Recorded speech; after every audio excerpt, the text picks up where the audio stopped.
Bombshell Brunches, where your hosts Raquel Rudenberg and Christina Lau sip and spill with badass babes every Tuesday morning.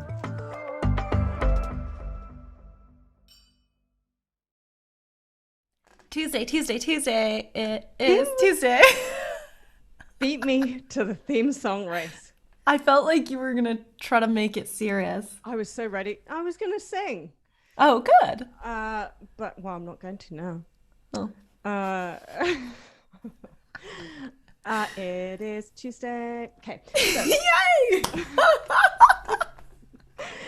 Oh, learning, loving, loathing for my delirious friend and I. You go. I'm still thinking. Okay, I can start this one. So right now I'm going to start with learning. I have been listening to the audiobook The Power of Now by Eckhart Tolle.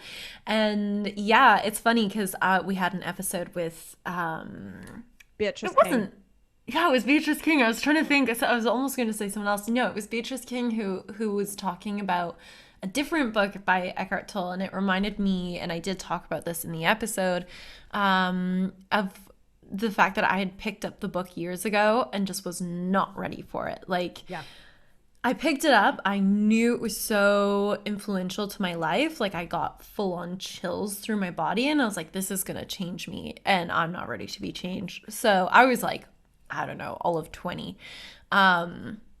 And so anyway, so now after listening to her and talking to her about it, I was like, I think I'm ready. So I picked it up and I've been going on hour-long walks, either in the morning or the evening, outside around the city of Amsterdam and listening to the book of The Power of Now. And it's been amazing. So amazing. So that's my learning right now is I'm trying to learn to be present, which is what The Power of Now is about, and basically all of the joy that can come from that. So it's pretty remarkable book.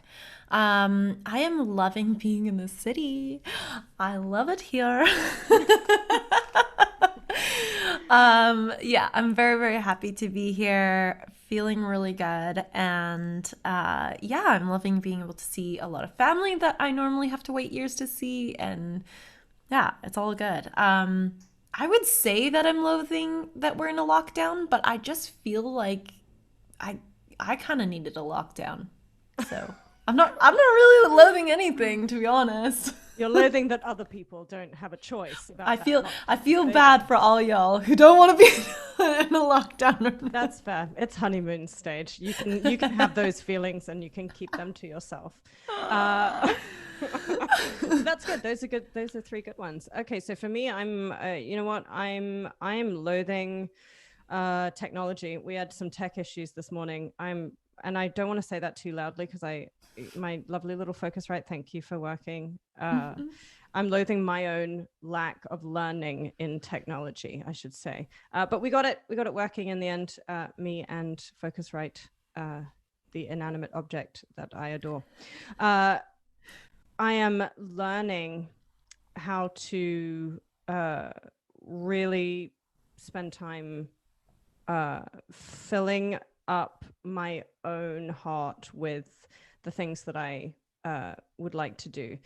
And I think that's just been a really big journey for me. And I love that this is happening at the time that we're speaking to Harpo.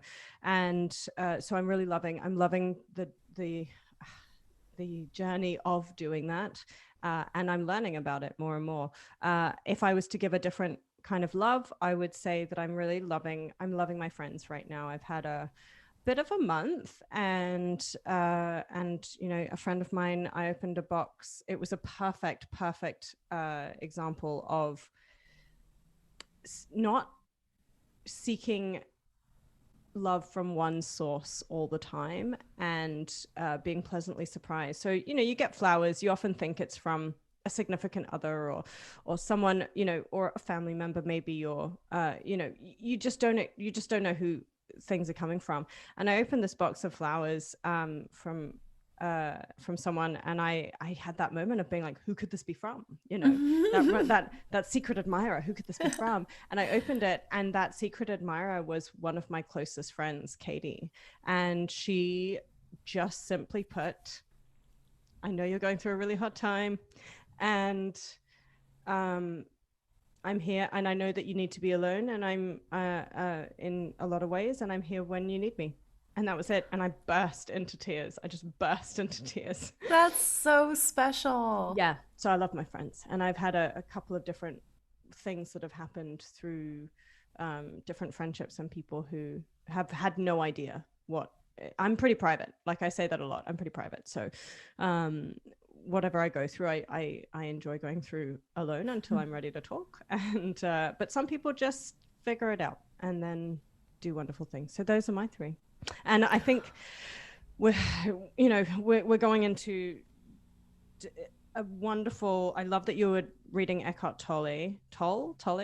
I always read it as Tolle. It could be Tolle. I don't know. We should probably find that. We should look that up. We'll Sorry, Mr. Tolle.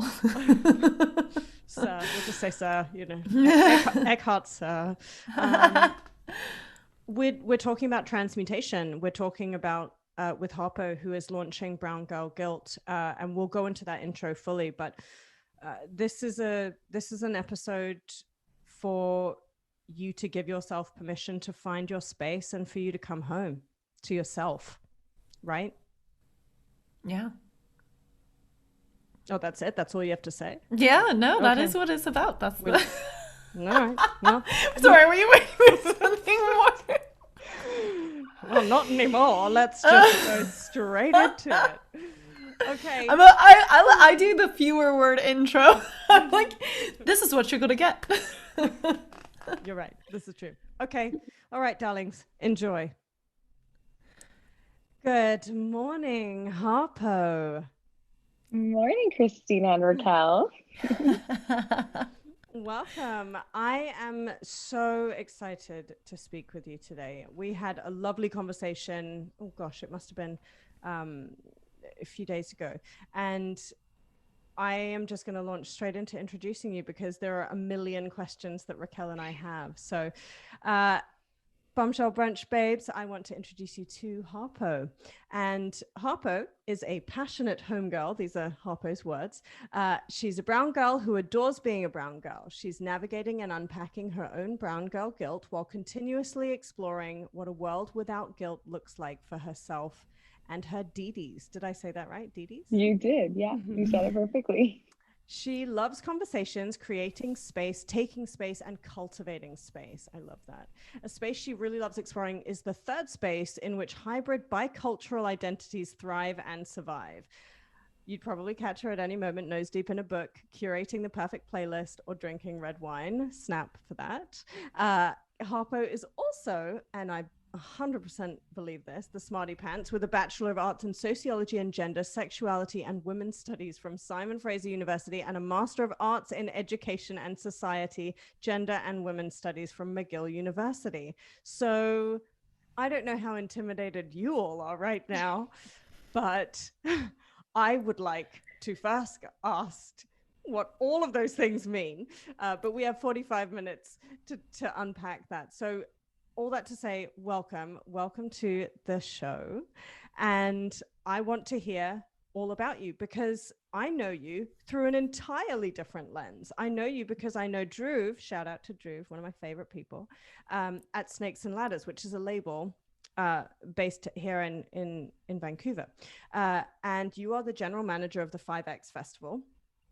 And you've also just launched your podcast, Brown Girl Guilt. So I want to let you take this introduction and tell us who you are in your words. Well, first of all, thank you so much for having me on. This is, I think, my first official podcast that I've been on. So I'm so excited. It's so nice to be on this side of the microphone for once. Yeah. Thank you for that lovely introduction. I think the best way that I can describe myself is that I'm multifaceted, and I think I was able to really embrace that in the year 2020. I mean, the year 2020 was crazy for so many reasons, but I was able to understand myself as so many different fragments as a larger piece of myself. And so I think that is probably the first ever concise bio that I've been able to write for myself. It's so hard to write a bio, and I think I used to go into so many spaces not being able to define myself and not being able to introduce myself because I wasn't able to accept or understand all the fragments of myself. So I love that bio because I've written that bio at the end of 2020, and it totally makes sense because it encapsulates everything that I am. And I think 45 minutes will be more than enough to unpack all of that. That's a lie. That's just an outright lie. I had to lie a little bit, but it's not enough time. But tell me some of those words. Tell me what, and we'll go into this later, but unpacking your own brown girl guilt, we're going to get into later. But what I want to know more is the third space in which hybrid bicultural identities thrive and survive. Yeah, the idea of space is, I really intentionally put that into the bio, and that's because when I was out at McGill University doing my research, I was researching something very specific. I was researching masculinities because I was very curious about South Asian masculinity and healthy masculinity, toxic masculinity, masculinity and pluralities within the South Asian community. But what I kept finding when I was doing that research was that it's actually not a problem related specifically to masculinity, but it's more so this idea that when you are somebody who is born in a country that is different than the country that your parents are born in my case, Canada, my parents were born in India. They immigrated here in the mid 90s. And so I was born shortly after, also towards the end of the 90s. And so myself and a lot of the people that I grew up with were half our parents' identity, and then we're half the Western identity, half Eastern, half Western. And so we've got like a hybrid identity because we're half and half. And our needs are different. Our needs are different than our parents' needs, and then their needs are different than those that are those are white, those people that are white, born in the Canadian space. And so our challenges are unique, our experiences are unique, our needs are unique, and so the way that we tell our stories and our stories are unique. And in understanding that I am a bicultural identity occupying a third space that's different than the space that my parents occupy, and then different than the space that my white counterparts occupy, was such a wake up moment for me, because I was able to actually articulate like what it was that I was experiencing and who I was with a newfound language. And it was that language. I love that, because Raquel and I have spoken about this as well, like me being I call it a transnational kid or a third culture kid. And in Hong Kong, those are the words. And Raquel is, in Amsterdam right now with a Dutch heritage, finally back in a space that her ancestors were from, and right, Raquel? Well, some yeah. Some of your ancestors. A lot of my family is out here. I have a lot of family. So I really grew up with this culture, but in Canada. So we were actually just talking about the cultural differences before we jumped on with you as well. Because you've been in Amsterdam for a week, 2 weeks now? Couple weeks. Yeah. Couple weeks now. Yeah, it's just really interesting. It's interesting when you go back somewhere and it feels like home, even if you didn't live there before. Yeah, and I think that concept of home is so interesting, because that's all we're ever doing is just trying to figure out what our home is, what our identity is, where do I feel the most at home. The year 2020 also taught me that I am my own home, if that makes sense. Yeah. Like home isn't a structure, home isn't a person, home is me. And it's so easy to detach from things and people when you start to see yourself as your home. Oh my gosh, I am home. That's so great. I love that so much.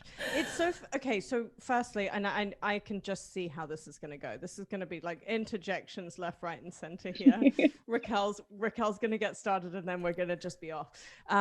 Third space. Thank you for creating an image for me to understand what that third space is. That concept of home for 2020. A lot of our audience, I think, would have really been struggling with so many different facets of that concept, and especially around the kind of holiday season, around the depths of winter, around time where people are celebrating in ways that, pertain to their culture, their home, their background, their families. were disallowed. So thank you for kind of acknowledging all that, because, you know, at the time of this release, we're still on our side of the world, where we live right now, winter. So it's still very dark. It's not spring yet. We're not starting to really feel that light. I want to, in the introduction, before I let Raquel have all of her million questions, I want to ask, how did you, I understand the existential side of you to a certain extent. I want to know how you took what you learned at university and how you kind of forged this career, because a lot of our audience, they're all about taking the next step in their career. To be the general manager of a massive festival, you need to be pretty self-aware and driven and ambitious, but also balance. And you come across as the most calm and collected and very articulate person. And it seems effortless. And I don't want that to be true. I want for you to be like, yeah, underneath it's like, you know, there's all this stress. Because then I'll feel a little bit better about myself. But I'd love for you to be able to unpack that a little bit and say, like, here, you know, here are the steps that I took to be where I am right now. Well, it's very interesting that you say that, and I'm actually getting a little emotional while you say that, because I think it just hits different when you can hear somebody else say it, and especially someone like, you know, we barely know each other. We've just started this beautiful relationship. I started 2020 off doing something completely different. I was producing for a local radio station for 6 months in the beginning of 2020. And that's where I thought I fit, because I've always felt like I don't necessarily fit in my entire life. I felt like I was too brown in some spaces and then too white in some brown spaces. And so I was always constantly floating and looking for a place to fit in. And so I started to do this job, which was a lovely experience. But I also recognized that I took that position out of a place of scarcity because I felt like I couldn't get anything else. And once I started working there, I realized this is a beautiful space, but this is not the space for me. And so I left. And that was the first time in my life, because I'm only 24 and I've got an undergrad degree and a master's degree now under my belt. And sometimes I have to step back and think like, wow, you've done a lot. You're only 24, you've done a lot.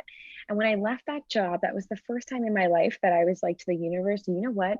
I don't have a plan. For the first time in my life, I don't have a plan. Do what you want. I'm just going to sit here. I'm going to rest. I'm going to chill out. And I think that's when the amazing opportunity of being general manager for 5X Festival fell into my lap. I mean, I did necessarily set those steps up on my way there, but the way that it just fell into my lap was so beautiful. It felt like such a miracle by the universe. And I feel like I am calm. I am collected, I am self-aware, but it's only because I surrendered to the universe. I was very much like, you know what, I've had a plan all this time and I'm not happy. Things haven't been working. So maybe I'll just try something different this time. And I think that's what it was. Like, if I was to give any advice as to how you can end up just, you know, going for your ambitions, is that sometimes we think that the way that we're doing things is what's going to get us there. But what I found in my experience was I kept doing the same thing and getting the exact same results again and again. And so the big bold thing that I did was I just did it different. I just thought, you know what, it's not working the way that I've been doing it. I'm just going to let go. And the universe will just take care of me in the best way that it knows how. And that's exactly what's happened for me, actually. I think it's really interesting that you say that, because I call it leaning in to the universe, where you're just like, okay, I'm going to lean like really hard, and I'm just going to be like, ah. And oh, what's that sound? Sorry, I think that's me. I have everything on mute.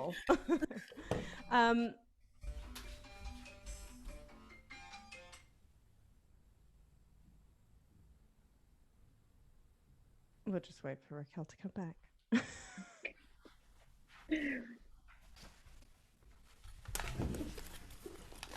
I was looking around like, was that one of you?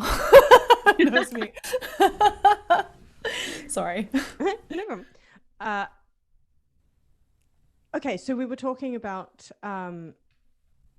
the idea of leaning into the universe. I love that we lean in, but I also want to talk about the fact that we're always thinking of it like a destination. And when I talk to people about careers as their pathway, we have an idea. Like when people say, oh, when you get where you want to go, where you want to go is not necessarily what is best for you. And I know that in a lot of the career pathway programming that I do with my work. But so my final question before I hand over to Raquel is, when opportunities like that fall into your lap and you say, I had the skills, I had the ability, for a lot of our audience who are just starting out in their careers, some of them who are wanting to shift careers, how did you decide, what was your framework for making decisions on how to equip yourself for a destination that you were no longer attached to? I had a friend who was starting up a coaching business last year. So in 2019, in the summer, not last year. Oh my gosh, it's technically 2 years ago, a year and a half ago, in Time. 2019, long time ago. And, she took me on as a client pro bono to just like feel it out. And I was operating on a very high scarcity mindset and just doing anything and everything. And I said to her, well, I have a toolbox and I have to keep filling the toolbox because I don't know what I'm going to need one day.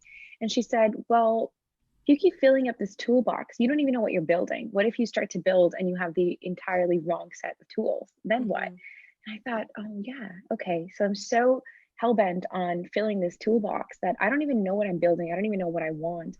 And I love what you just said about the idea of career and life as a destination. I think a really beautiful moment for me this, in the summer of 2020 was, so I used to actually volunteer for what 5X used to be called, which is VIBC, back in high school. So my journey with this organization actually started a really long time ago, and I didn't even know it. When I was like 14, 15, I was volunteering for an organization, never knowing that I was going to be the general manager for it 10 years from then. But the original founder of the organization, who I looked up to, his name is Mo Dollywall. I looked up to him for years. We were working together and he asked me if I wanted to grab a coffee. First of all, I was like, he wants to have coffee with me? Like he's one of my community heroes.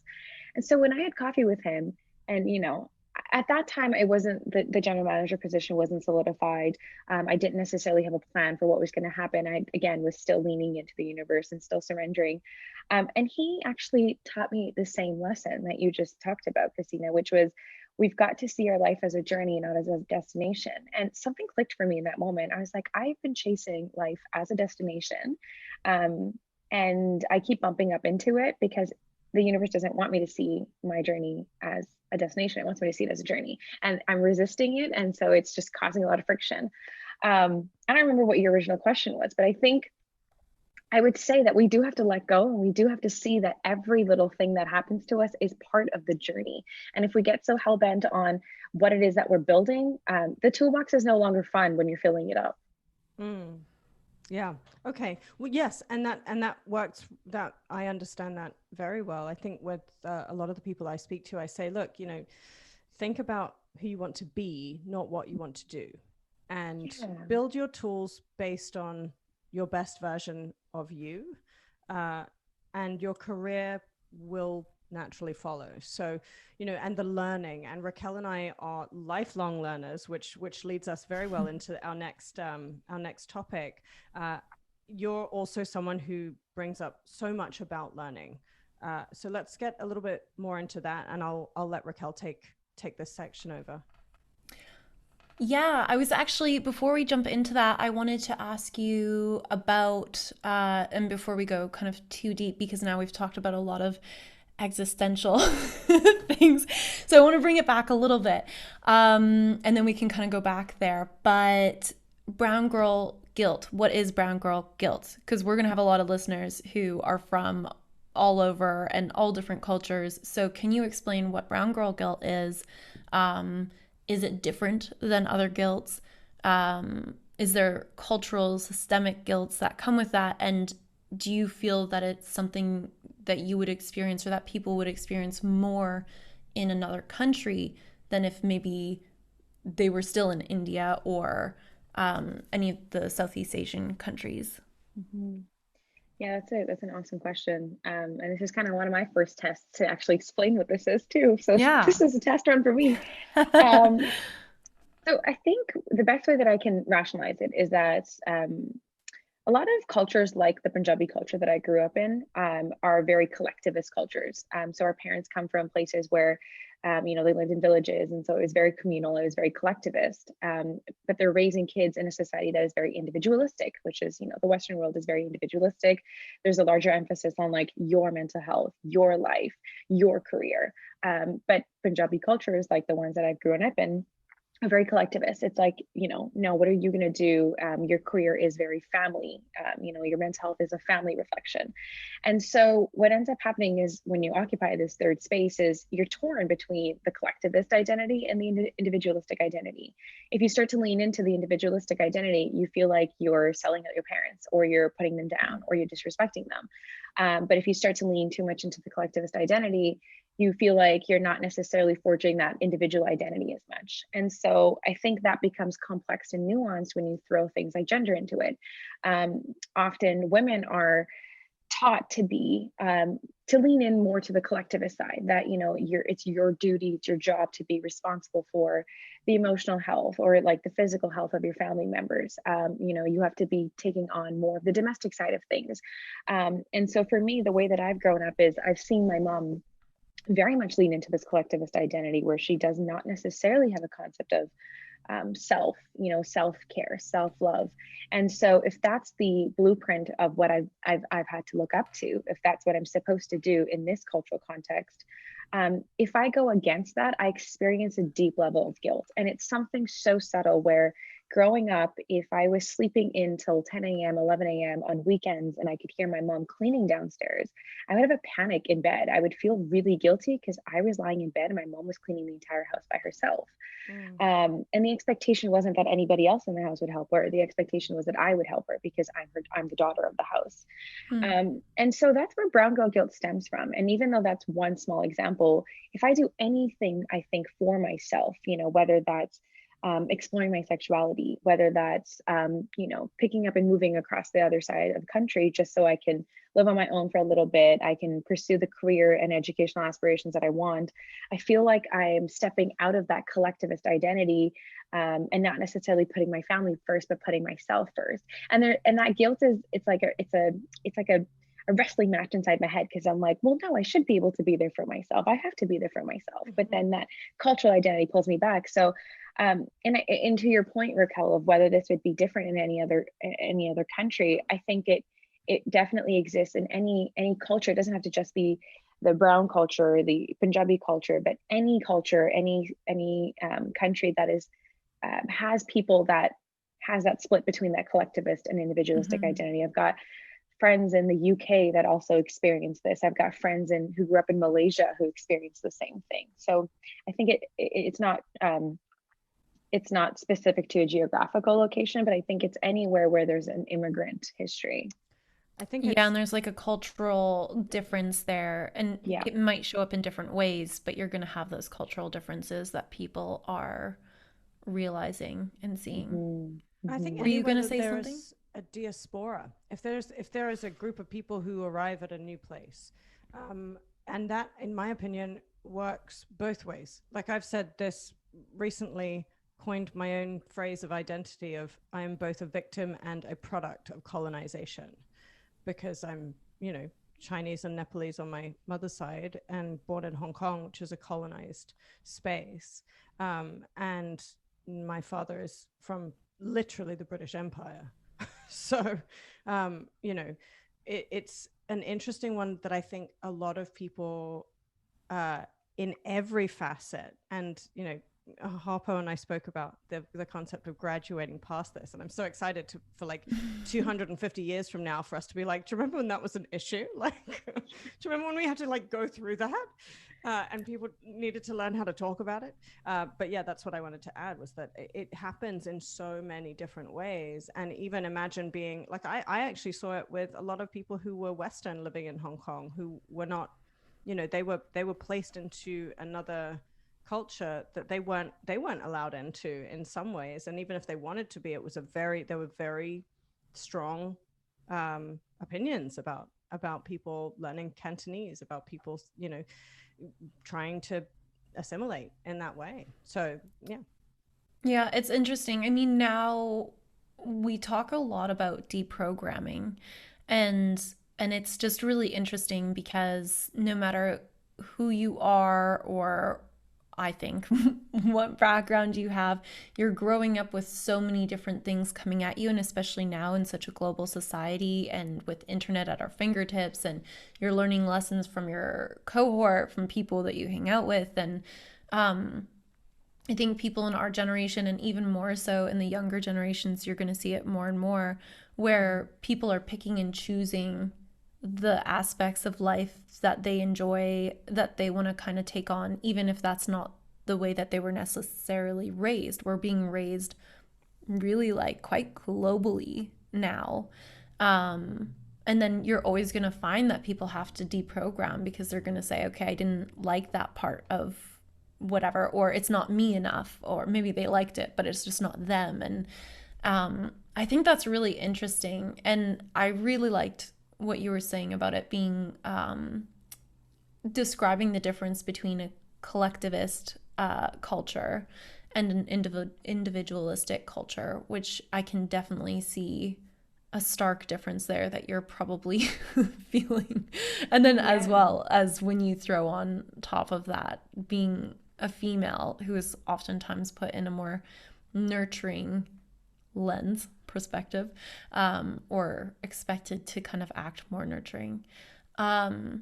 So can we jump in a little bit to your schooling, your education? How did that kind of bring you to where you are now? Like, how do you think that that's helped you in what goals you're pursuing now? Because you've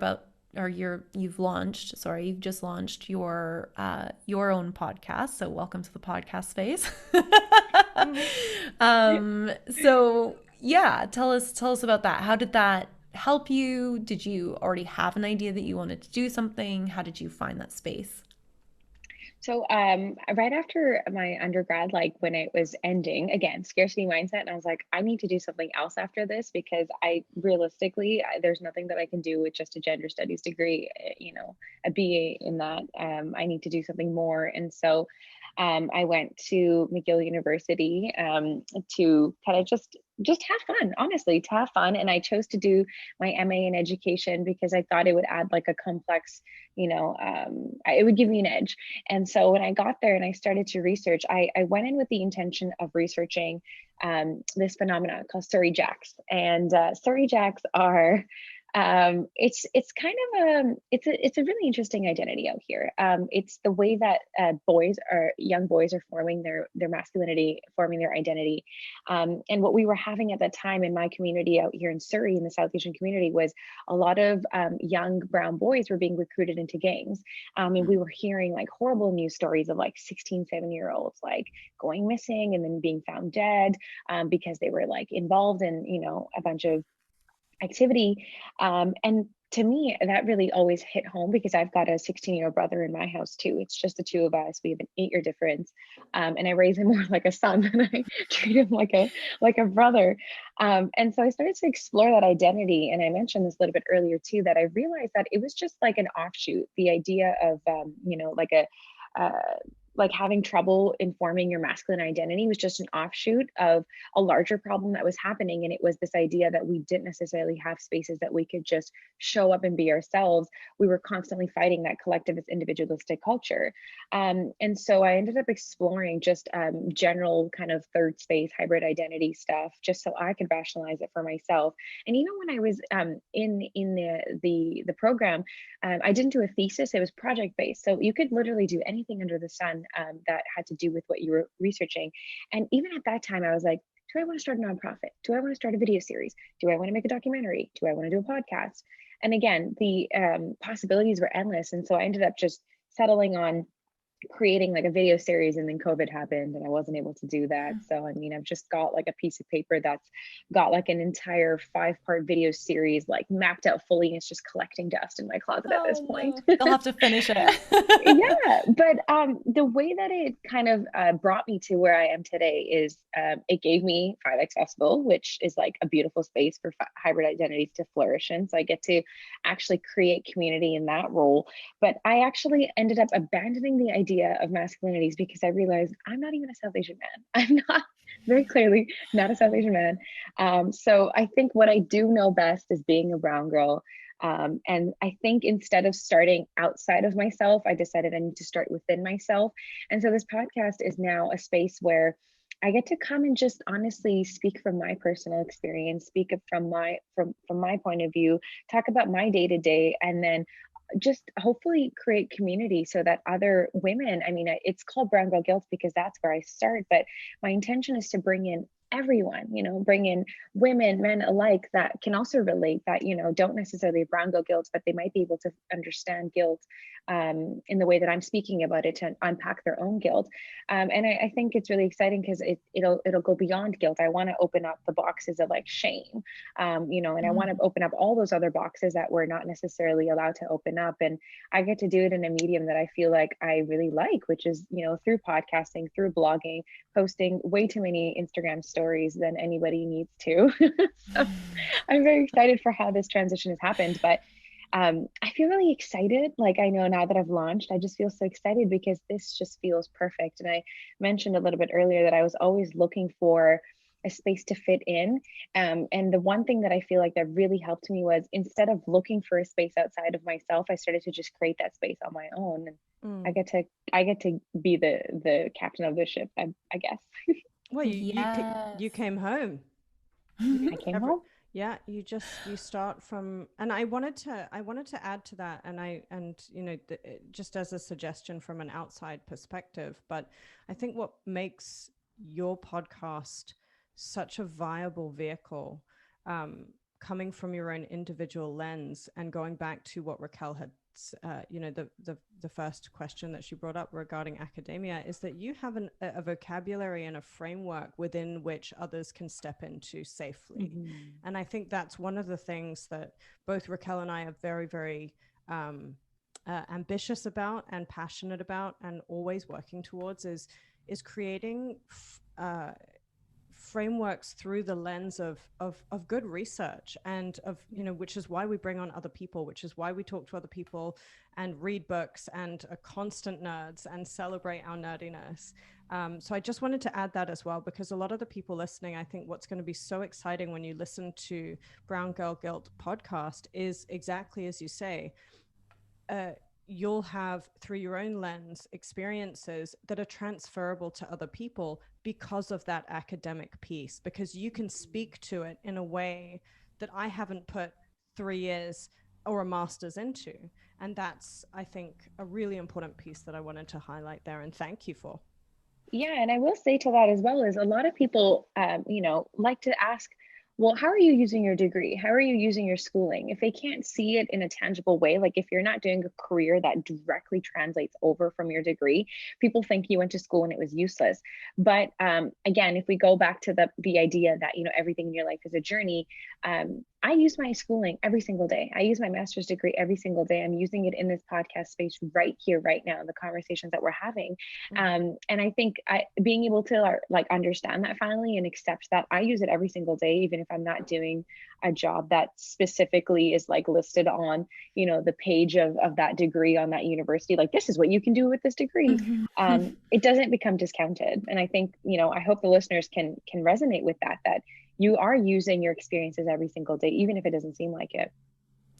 I could not agree with that more. I did, years ago, I did yoga teacher training, and I had a lot of similar questions like, oh, did you teach yoga now? I'm like, no, I don't, but it impacts me every single day. Like, it's a huge part of who I became. I did that in my early 20s, and so that was like a really big part of my growth. Okay, so I have a couple more questions. I'll try to keep them brief. All right, so you talk about in your bio, Brown Girl Guilt is the ultimate blueprint to transmutation. So I wanted to touch on that a little bit because on one hand, I think there might be some people in the audience who don't know what transmutation is. Also, I think you might have a specific definition for it in mind that might be different than other schools of thought. The way that I've heard it before is teachings of people like Eckhart Tolle. So I'm curious if there's any similarities or parallels there.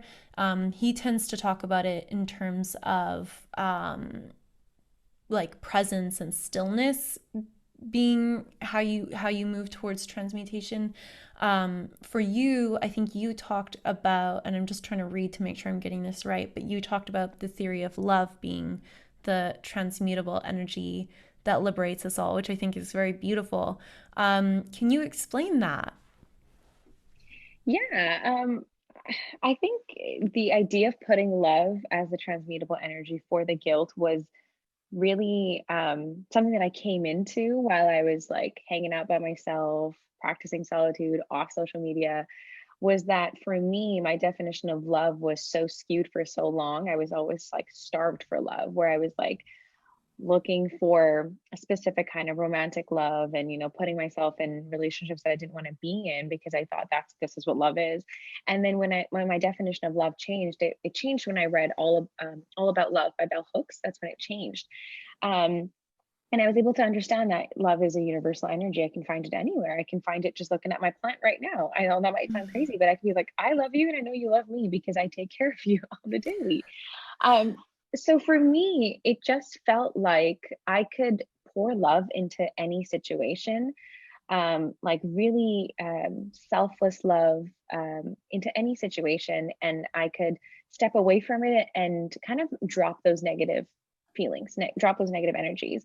Even when I'm feeling guilty and I'm feeling resentful, if I bring love into the situation, there's somebody says that I don't know which author it is. It might be Bell Hooks, but to bring love into every situation, it changes the entire feeling for me. If I am having an argument with my mom, an argument with my brother, if I bring love into that situation, I'm able to curb whatever the frustration is. And for me, I think that's how I'm challenging my guilt. That's how I'm transmuting my guilt. And to define transmutation for me is to just take a negative emotion and just give it a spin that makes it positive, is how I feel transmutation. And I think transmutable energy, when I sit down to meditate, that's what it means for me, is to kind of sit down with everything that's happened that day or whatever's happening in that present moment for me, to see what's coming up for me. And if it feels like an I don't actually even like to use the word negative emotion. I like to say low vibrating emotion. I like to say vibrating lower. If I'm feeling off, I say I'm vibrating a little bit low today. And other days when I feel like I'm on top of the world, I'll say I'm vibrating very, very high today. But if I'm having a low vibrational emotion, how can I transmute it? How can I change it so that it becomes a higher vibrating emotion, but I still, the lesson of that lower vibrating emotion still remains. And so that's why I was so particular in combining the ideas of guilt, and having guilt be transmuted by love for me in my existence, because that's the only way that I've been able to even articulate it. And even my name, I mean, my name is, my birth name is Harpreet. And the word love is even in my name. If I was to translate it into Punjabi, Harpreet, it's like I always thought it meant loved by everybody, but it means like loved by God. And so love is That's in beautiful. my, it is beautiful, and love is in my foundation. And so love is the only way I know how to transmute things anymore. So I'm gonna do that with my guilt as well. I love that. I love that. Okay, so just really quickly, you touched on how in the past you had a specific idea of what love was that you were trying to find. Can you just quickly explain that a little bit further? What did that look like? What were you trying to chase? And how did you ultimately figure out that you didn't want to chase that anymore? So fairy tales and Bollywood movies totally messed up my definition of love, So romantic love. the best fairy tales of love are Bollywood movies.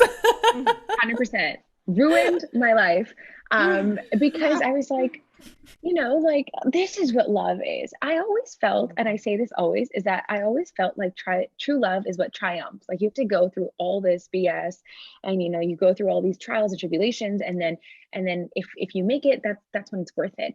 And that true love is unconditional. Anything can happen if you love the person and they love you. And then I quickly realized that I was finding myself in relationships where I didn't even want to be in that relationship, but because I was like, oh, I have to work for it, then it'll be worth it. Mm-hmm. And it wasn't until last year, that 2019, that I realized this isn't working for me. I've been in a series of misfortunate events and they just won't end. And I think the key is that I have to actually love myself first before I can expect anybody else to love me. If I can't even love myself, I can't accept love from anybody else. And it's true. Like somebody would want to do something nice for me, even though I really wanted them to do something nice for me. They would do something nice for me, and I'd be like, ugh, I don't want it. I don't want that. Um, and I think it really just came from like growing up. Like girls are taught the most ridiculous things about love, and so are boys. But we're taught to just want to be saved, and we're taught to be, like we're not fully complete until we have a partner. I think that was also the other thing too. I was chasing a partner because I felt like a partner would complete me, and a partner would make me happy. And I realized I'm the only person that can complete me. I'm the only person that can make me happy, and that's so So quick, good. but it's such a tough, hard journey. So I promise it's not as easy as I'm making it seem. But I think that's what changed. Yeah. Oh, I love that. Okay, so guilt, can you give some tangible examples of what guilt will actually do? Like, how does it show up in your life? How does it hold you back? And then, and what it looks like on an actual, like, day-to-day basis, just in case people are living with this but might not yet be able to identify what it is. And then can we really quickly talk about some tactical rituals that you have? I think you've already kind of mentioned a few, Mm-hmm. um, so that people can start living a more joyous, light life that's a little bit more in line with their purpose. Mm-hmm. So I mentioned this a little bit earlier, but like sleeping in, sleeping in, doing anything. I think what's been showing up for me recently is because we're working from home now. Um, if I'm like in a meeting and I'm in a string of meetings all day, but I see like my mom around me kind of doing a lot of domestic work, and I'm on a laptop and it doesn't seem like I'm doing much, I start to feel guilty really instantly that I should be doing more. Um, I don't think we have enough time to go into this fully, so I'll kind of say it, as briefly as I can. But sexuality is a huge place that guilt shows up. You're in a more Eastern culture and a more collectivist culture, because your decisions are everyone's and not your own. I know in my community, in my family, we've all often been discouraged from exploring sexuality outside of the confinements of marriage. So if you're doing that, there's a lot of guilt and shame associated with that. So you feel guilty for having very natural instincts, related to sexuality, or wanting even the idea of having the concept of having a sexuality and then wanting to explore it. There's a lot of guilt attached to that. A lot of guilt attached to just in my home, I'm the conflict mediator, and so if there's something going on, if I want to remove myself from that situation and I feel like I'm going to protect myself today, and I don't want to do anything about this situation that's unfolding in front of me, I feel a lot of guilt because I know I'm the only one that can fix it. And I think just governing like your everyday decisions, guilt shows up for a lot of me in large scale things like choosing to move away, choosing a career that I have. I have 10 tattoos now. And I remember when I got my first couple tattoos, I felt a lot of guilt because I was like, "Ooh, this is like my parents' body." And I'm like putting Mm, ink all over it. And what's the community going to think? Like, so and so's daughter is like inking herself up. And so I think anything that requires like you to like live your authentic true self, guilt can show up in a lot of those things because often we're tied to the familial identity. And to your point of kind of the rituals that I've kind of set in place to take care of myself, I meditate every day, even if it's 5 minutes, and that's the only time I can manage in a day. That's my time to sit down and just be with myself. I meditate a lot, and I've actually turned my room into my sanctuary. And I know that comes from a very privileged place where not everyone is able to have like a space that they can call their own in their home. But I've been able to create a sanctuary for myself where I can come back into when I need to get away from the guilt, get away from the world, and just be away. And so I've been able to do that and set really strong boundaries with people. You don't actually have to even tell them sometimes that you set a boundary with them. You don't have to be mean about it, but you can make subtle changes in the way that you approach the person or the situation, to say, I'm not going to allow myself to feel guilty. And I will say, I've been in unpacking guilt, what I realize is it's caused by external forces, but guilt is a very internal emotion. So it's something that we induce in ourselves. If we choose not to feel guilty about something, if we choose to have a self-awareness so strong that, you know, you can see guilt show up for yourself in specific situations. If I'm able to catch that guilt, I can realize I'm the one making myself feel guilty. Nobody else is, I am. So if I sit down to meditate for 5 minutes, I can say, we're going to let go of that guilt because I'm the one who caused it, nobody else. I love that. A lot of existential stuff. This is all I do. I hide out in my bedroom and journal all this. Oh, I love a good journal. I love the notes. Yeah. You know what? I think that wraps up everything so beautifully. And I normally go through and do a little recap of what we talked about today. But I think this is a really good way to introduce Brown Girl Guilt, the podcast, and to wish you every single happiness as you succeed in it, which is inevitable. And I just wanted to say thank you. And Raquel, did you have anything else that you wanted to say before I do my quick 30 seconds? No, I've got billions of things I could say, but no. We're going to leave it at that today, or it's going to be a 3-hour-long podcast episode. And it would be such a great 3 hours, but yes. But you'll have to come back. You'll have to join us again. Of course. If you'd like to. I mean, gosh. No. I would love to. This was, you know, you talked about learning earlier, and I just feel like I've learned so much about myself, and that's beautiful that I'm going to leave this having known more about myself. I love that. That's wonderful. So Harpo, Brown Girl Guilt, we talked about half identities, hybrid identities, third spaces, the concept of home being you, saying to yourself that I am home, looking for a fit when you were starting out and then going into broadcast, but realizing it was from a scarcity space, talked about toolboxes, volunteering, leading into these great opportunities, collectivist cultures versus individualistic. I think that was a huge thing. And your own personal research into the Surrey Jacks, helping you realize that you needed to create something that started from your own personal experience. And you referenced bell hooks, which we'll put in the links. You blame Bollywood and Disney, who doesn't, for their weird relationships. And then you talked about ascending from guilt, what it is, having the conversation with yourself, and then finding rituals to kind of counter that and transmute it in ways that you can with what you have. So turning whatever space you have into a sanctuary, or setting strong boundaries, or realizing that, you know, the guilt is caused by those external forces in and of them, that self can create your awareness of it being an internal emotion that you can then transmute. So I think that in a nutshell was what we talked about today. And where can we find you? Where can we find all of these resources and that wonderful voice of yours helping us be better people? So the first episode will come out in February, and that's when the actual audio part of the podcast launches. So when that does, you know, you can listen to Brown Girl Guilt on Apple Podcasts, on Spotify. You can, you know, hit us up on Anchor. And you can also follow Instagram, Brown Girl Guilt, and check out the Brown Girl Guilt website as well. There's a blog on there, and I'm going to commit myself to posting resources on the website and on the Instagram account. So just type in Brown Girl Guilt and it'll come up. Perfect. Well, thank you so much again, Harpo. You've been an absolute joy. Thank you. Thank you, both of you. Thank you so much. Thanks for listening, bombshells. In order to continue to elevate, subscribe and don't forget to click that little bell so you can get notified every time we have a new badass brunch. Until next time, stay focused, fierce, and fabulous.